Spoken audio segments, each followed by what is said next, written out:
Welcome to ETFinalscore.com, your source for all the highlight stats and stories and scores from around East Texas high school football, with your host, Eric Sullivan.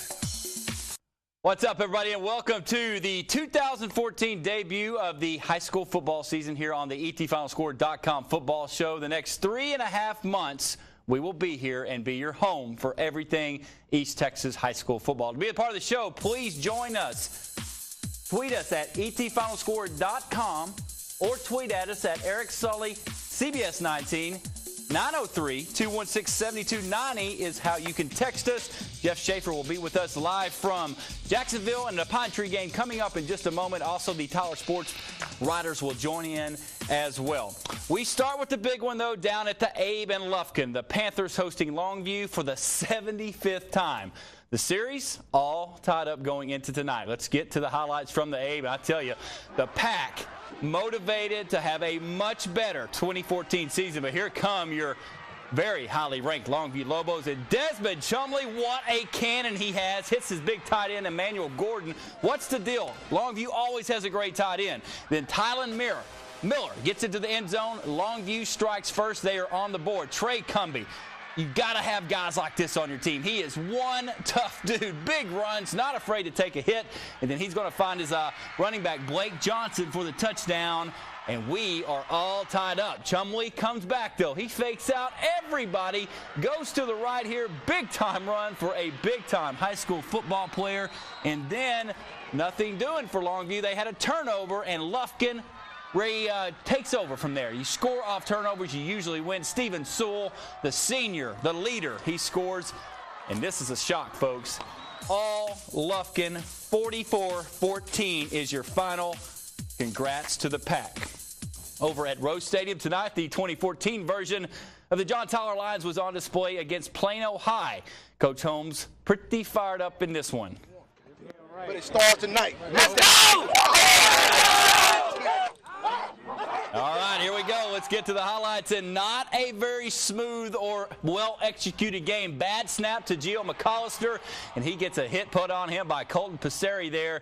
Nothing doing for the JT Cujo Lions there, but how about Nick Kane? Corner blitz, he gets the sack. JT's defense did step up big time tonight. McAllister this time to Jeremy Wilson, but Jeremy gets lit up, and the ball comes loose. DeJuan Howard gets it. He would not score, though. The JT defense would hold up once again.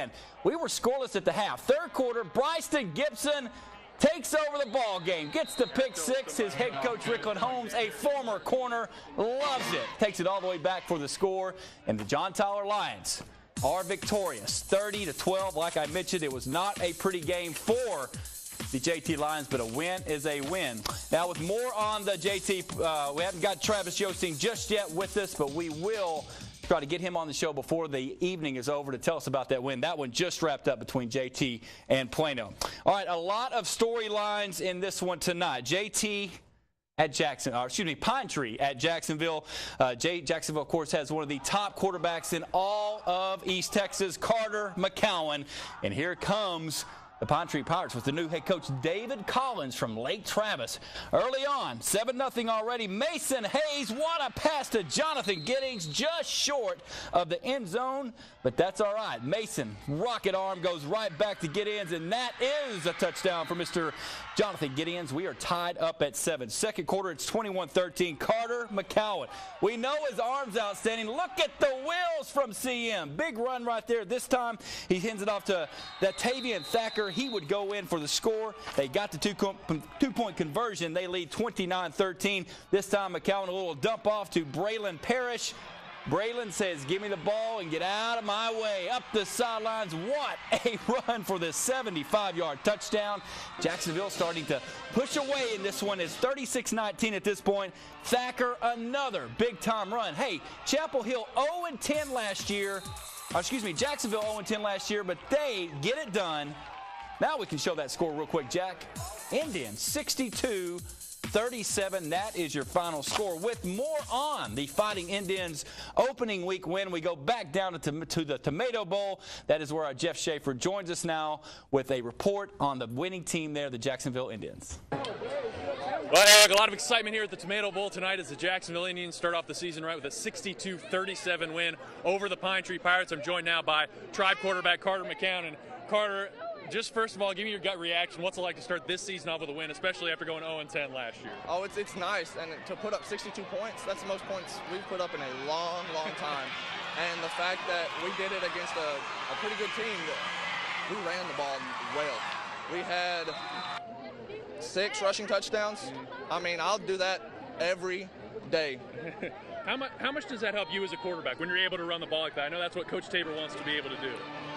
It helps a lot. I think in the first half I completed 4 passes. And one went for 70 to the house. So get it to the running backs, let them go to work.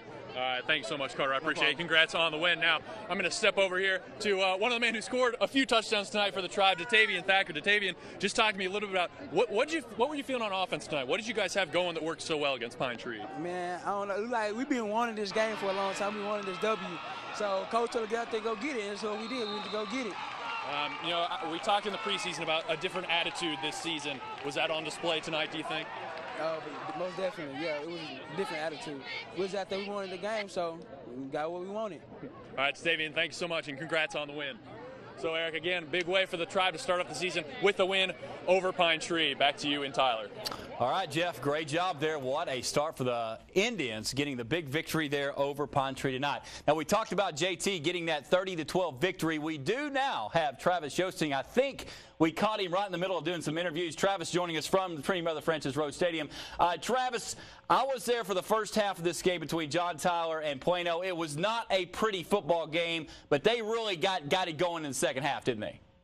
Yeah, and it was the defense that sparked them. Bryson Gibson, he had a 50-yard interception return for the game's first score, and then he kind of finished things off with a 20-yard fumble return. And after that interception return, the JT offense finally got going. They scored on 3 straight drives to kind of take control.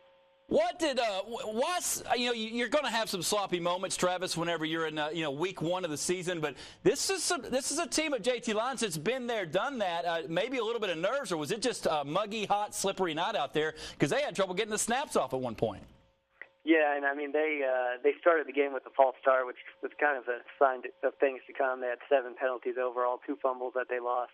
But really, the story for JT is the way their defense stepped up. They held Plano to 1 yard total in the first half and 200 for the game. So the defense is much improved from last year. Well, I know Coach Holmes wants to watch this film, Travis, and say, hey, guys, we can learn from this. I love the win, but we can learn from this because we got a big one next week. That's right. All right, Travis, thank you very much. We finally caught him there getting wrapped up with that JT victory tonight over Plano. All right, let's move on now, and I love this matchup. Kilgore at Nacogdoches tonight.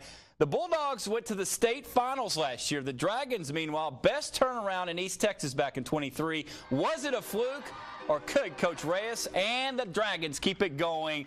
Here is Jacorius Smith. Nice job of running over Nacogdoches there for the score. That's what Kilgore does. They run the football, folks.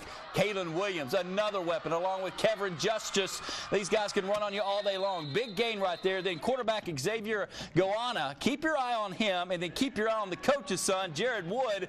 Coach's son's never dropped passes. Way to go, Jared. Touchdown right in front of the CBS 19 cameras. Way to go. Maybe the wildest play in a long time. Nax Hunter McClellan passes the ball to himself. It got tipped.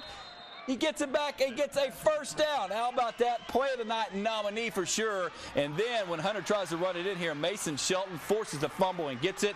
And Kilgore, let's check out the final in this one, leading in the fourth quarter. Scotty Jack marked that one down. We'll come back at the end of the show and recap that one for you. 27-25, Nacogdoches leading. Let's get to Lyndale next. Chapel Hill in town, and I love this East Texas matchup. Both of these teams, they want to win this one. A lot of bragging rights on the line. Connor Hitchcock gives it to Mr. Jabraylon Franklin, and Jabraylon, 15 yards on the ground.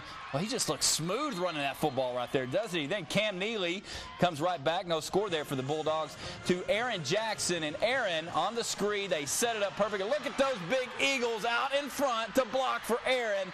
Big time play, and that would not get them a touchdown, though. They have to settle for a Jordan Lawless 22-yard field goal right down the middle, 3-0. Eagles with the lead.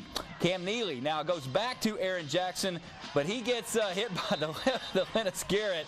What a shot there by Big G. Another field goal for Lyndale. Great job by John Lawless. That makes it 6-0. And let's get to the final in this one. A big victory for the Lyndale Eagles tonight, holding off a very good Chapel Hill team. Final score in this one, 21-17. Let's go back out to Eagle Stadium there. Chris Perry doing double duty this weekend. Chris, of course, will have the Robert E. Lee Fossil Ridge game tomorrow at Rose Stadium. Chris, you got to drop down to a little 5A football, and you got to like what Lyndale did tonight. Man, they needed this, didn't they? They did exactly what you remember how old school football, how you could just control the clock, control the ball, don't let the other team have it. That's exactly what Lyndale did. I mean, they had the ball for 16 minutes in the second half.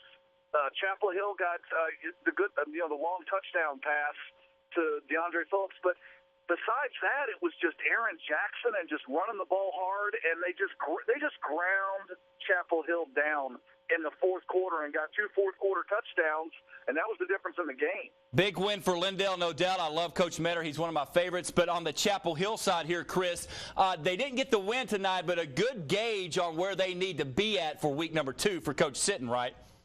Yeah, Coach Sitton talked to me afterward and said that he's happy that this game doesn't count towards district because that's what they want, and it doesn't affect where they want to ultimately go. The coaches were sitting there telling some of their players, we're not as good as we thought we were, so let's go get to work and let's get ready for next week so we can start moving forward. All right, Chris Perry, Robert E. Lee tomorrow night. We'll be watching you on Twitter. Great job as always. Take care, my man. Okay, thank you, sir. All right, let's get to some scoreboards for you. White House on the road tonight to Texas High. Here it is, fourth quarter.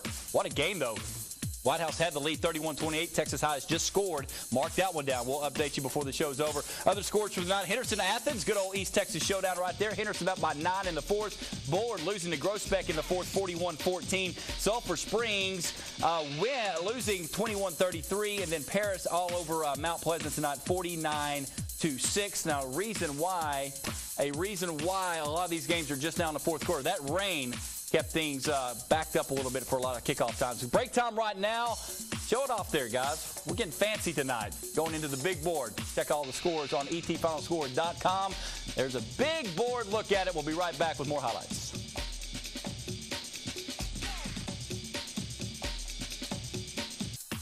Welcome back, everybody. Last year, Carthage, your Class 3A state champs, are now Class 4A on the road to Class 5A Hallsville tonight. Bobcat Stadium, Coach Punk Company, always great fans there in the purple for the Bobcats. Trying to pull off an upset, and look at this when we get there. Big lead for the Bobcats of Hallsville. They're going to try and add to it. Look at them dragging their running back into the end zone. That is teamwork right there. Way to go, Bobcats. And we have a stunner, folks. Final score in this one, it is a rout, 52-20, 52-20, Hallsville over the defending champs. Luckily, Clay Allo, who covers Carthage on a regular basis, is with us. Clay, what's up, man? Clay, can you hear me? Yeah, I'm here. Carthage lost a lot. We know that. They lost a great quarterback in Blake Bogenschutz, but this is kind of surprising. A little bit. I honestly didn't know exactly what to expect. Things were rusty. Carthage had lots of drop passes. Defense had lots of holes at time, and it was just one of those games where they couldn't quite put it together, and Hallsville took advantage of it. Give Hallsville some credit here, Clay. Who looked good for them?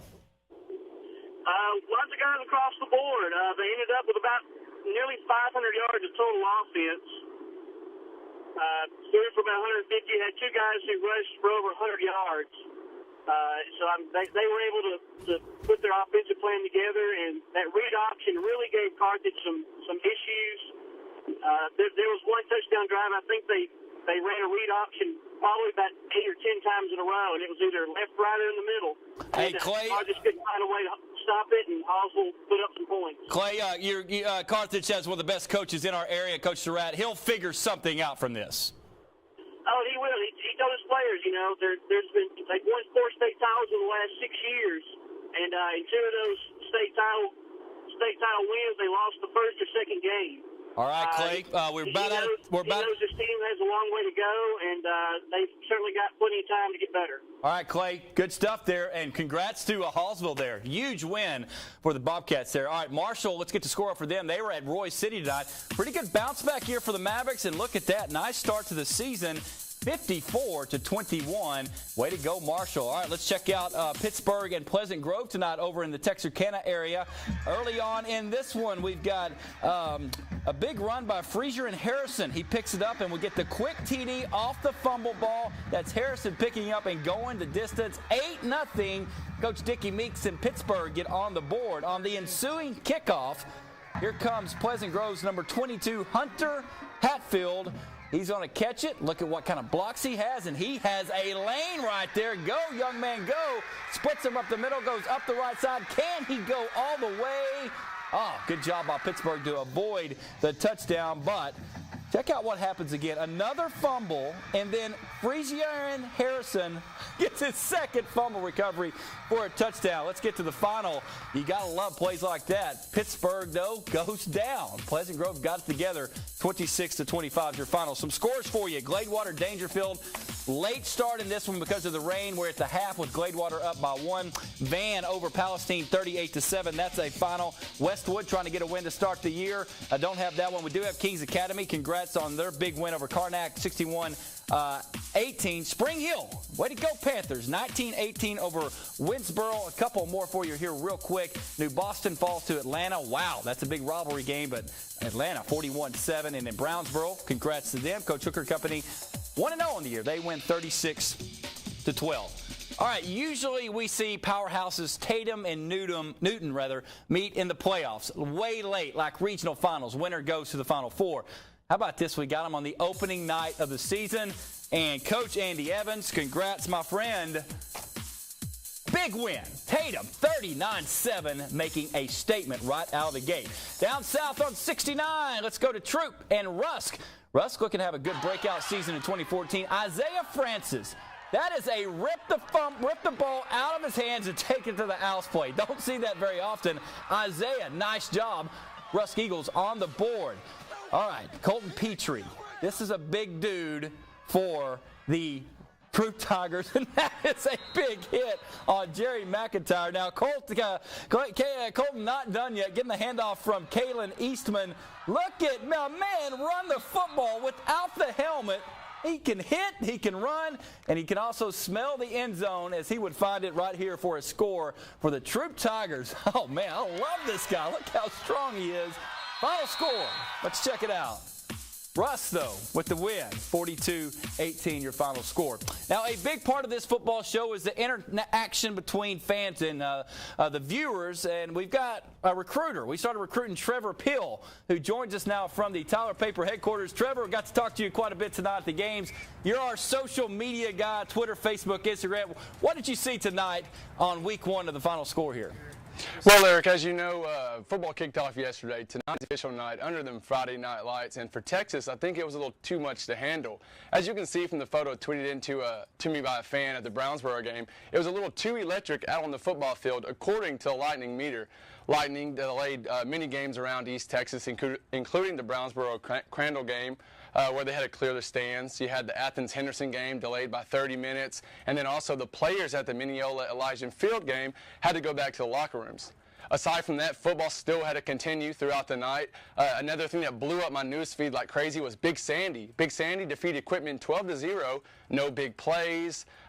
There was nothing explosive from it. The team was held scoreless. But come to find out, with the win, Big Sandy eclipsed their win total with 1 from last year. Many players and fans were ecstatic to actually get that goose egg of monkey off their back. All right, Trevor, good stuff, man. We've got so many highlights tonight with week 1. We're going to have you back every single Friday. And good stuff on that Lightning meter. We did get it on there. We'll see you next Friday, man, and welcome to East Texas football, my man. Thank you. All right, let's go to a break here real quick. Of course, the Twitter feed is where it is at. You can always go and get whatever you need on Twitter, at ET Final Score. There it is right there. Up and down we go. Good stuff at ET Final Score. We'll be right back. Welcome back. Let's get right back to the highlights. Last year, unbelievable for White Oak. They had a big-time run in the playoffs, but they got a new coach and a new starting front line on both sides. Taking on Redwater tonight. Let's get to the highlights over at Roughneck Stadium. Early on, Cordell Smith, your quarterback, he's going to get a pass off to Zach Rowe.